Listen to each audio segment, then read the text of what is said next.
ज्येष्ठ नागरिकांच्या प्रलंबित मागण्यासाठी आज लक्षवेधी मागणी महामेळावा आयोजित करण्यात आला होता। तुम्ही या ठिकाणी पाहू शकता हजारोच्या संख्येने जे आहे ते जिल्हाभरातून व वेगवेगळ्या जिल्ह्यातून जे आहेत ते ज्येष्ठ नागरिक या मेळाव्यामध्ये उपस्थित झालेले आहेत। आगामी स्थानिक स्वराज्य निवडणुकीमध्ये ज्येष्ठ नागरिकांच्या मागण्या जे सरकार सोडवेल त्या सरकारला आम्ही मतदान करू असा निर्धार या मेळाव्यातून घेण्यात आलेला आहे। आपल्यासोबत फेस्कॉमचे विभागीय अध्यक्ष डॉक्टर हंसराज वैद्य सर आहेत। सर, आज लक्षवेधी मागणी मेळावा आयोजित करण्यात आला होता, काय निर्धार या मेळाव्यातून घेण्यात आलेला आहे? मी सगळ्या ज्येष्ठ नागरिकांचा आज धन्यवाद मानतो की माझ्या अपेक्षेपेक्षाही जास्त ज्येष्ठ नागरिक आले, कामाचे दिवस असताना सुद्धा कामधंदा सोडून आले, त्यांच्या मागणीसाठी आले।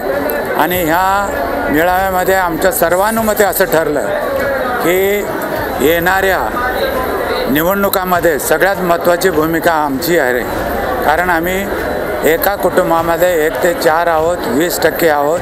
आमची भूमिका खास राहणार आहे। कोणी युत्या करा, कोणी संघटित व्हा, काही करून कुठलेही पक्ष जर आले, पण जोपर्यंत आमच्या ज्येष्ठांचं तुम्ही मत घेणार नाही, जोपर्यंत आमची मतं तुम्हाला मिळणार नाहीत, तोपर्यंत कोणीही विजयी होऊ शकत नाही। काय या मागण्या तुम्ही या मेळाव्यातून केलेल्या? या मेळाव्यामध्ये आम्ही मागण्या अशा केल्या, फार साध्या मागण्या आहेत। आमचं 2013चं धोरण सरकारने तंतोतंत मान्य करावं आणि उपयोगात आणावं। दुसरं, आमचं वय वर्ष 60 वर्षच ग्राह्य धरावं आणि 60 वर्षाच्या वरच्या लोकांसाठी, मग तो कुण्याही जाती धर्माचा असो, कुठलाही असो, त्यांनी 60 वर्षाच्या वरच्या गरीब, गरजवंत, दुर्लक्षित, उपेक्षित, वंचित, शेतकरी, शेतमजूर, कष्टकरी, कामगार, विधवा माता, दिव्यांग लोकांसाठी त्यांनी लाडके मायबाप योजना आणावी आणि त्या अंतर्गत त्यांनी आपल्याला महिन्याला किमान 5,000 रुपये, 2दाची रोटी आणि 2दाचा चहा त्यांना मिळावा, यासाठी त्यांना मानधन द्यावं।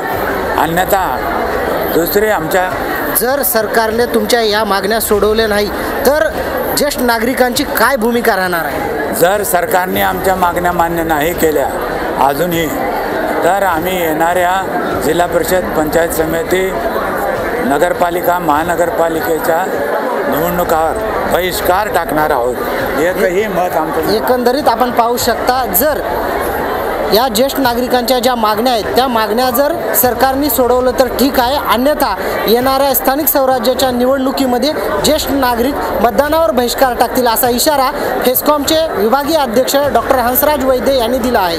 कॅमेरामॅन धीरज सोबत मी पवन जगडमोर, देशोन्नती, नांदेड।